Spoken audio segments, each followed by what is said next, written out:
Wait wait এই পেঁপে গাছটা কিসের মধ্যে আছে এটা একটু দেখুন, দেখে তারপরে যান। এই যে দেখুন, মাশাআল্লাহ, এটা একটা ককশিটে আছে, ছোট্ট একটা ককশিট। ককশিটটা পরিমাপটা দেখেন, এই আমার হাত, এই এই এক এই ছোট একটা মিডিয়াম ককশিটে মাশাআল্লাহ কি পরিমাণ ফলন হয়েছে দেখুন। এগুলো সবই আমার লিকুইড ফার্টিলাইজারের গুণ, আলহামদুলিল্লাহ। সবজির খোসা পচা পানি, সর্ষের খোল পচা পানি। দেখেন মাশাআল্লাহ, এই যে সাইজগুলো দেখেন, সাইজগুলো দেখেন, প্রত্যেকটা কত বড় সাইজের হয়েছে।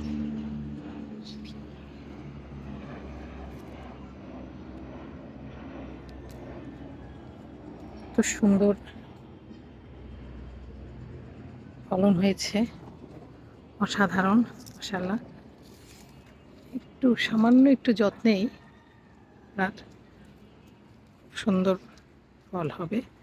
এই দেখুন মাশাআল্লাহ, এই যে সামান্য আমার একটু নখের খোঁচা লেগেছে, সাথে সাথে কষ পড়তেছে। এর মানে এই কষ পড়াটা মানে হলো সে আলহামদুলিল্লাহ সে একদম ভরপুর পুষ্টি তার আছে, কোনো রকম কোনো সমস্যা নেই।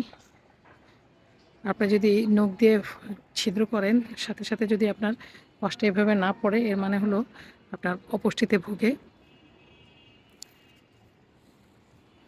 গাছ এবং গাছের ফল, এই যে ছোট জায়গায় অনেক সুন্দর ফল সবজি হয় আলহামদুলিল্লাহ। তারপরে চেষ্টা করবেন মাটি এবং সবজির খোসা মিশ্রিত, আমি যে এর আগে যে বলেছি ভিডিওতে দেখিয়েছি, মিশ্রিত যে মাটিটা, সেই মাটিতে গাছ লাগাতে খুব ভালো ফলন পাবেন ইনশাআল্লাহ। খুব ভালো ফলন হয়। এই যে আমার প্রত্যেকটা গাছই দেখেন মাশাআল্লাহ, যে ভরপুর ফল। এটা বড় ড্রামে দিয়ে দিচ্ছি, এটাও ককশিটে ছিল। ককশিট থেকে পরে যখন দেখলাম এখানে এইখান থেকে খাওয়া শুরু করছি, মানে অল্প একটু থেকে উচ্চতা থেকেই আপনার এই ফলন আসা শুরু করেছে, খাওয়া শুরু করেছে। এখনও মাশাআল্লাহ কি পরিমাণ যে উপরেও হচ্ছে। এই আর এই যে সাইজটা আসলে এটা কতবার দেখাবো, দেখানোর কিছু নাই। অনেক বড় বড় সাইজ হয় মাশাআল্লাহ। বড় জায়গায় দিলে আসলে ফলের সাইজটা অনেক বড় হয়ে যায়।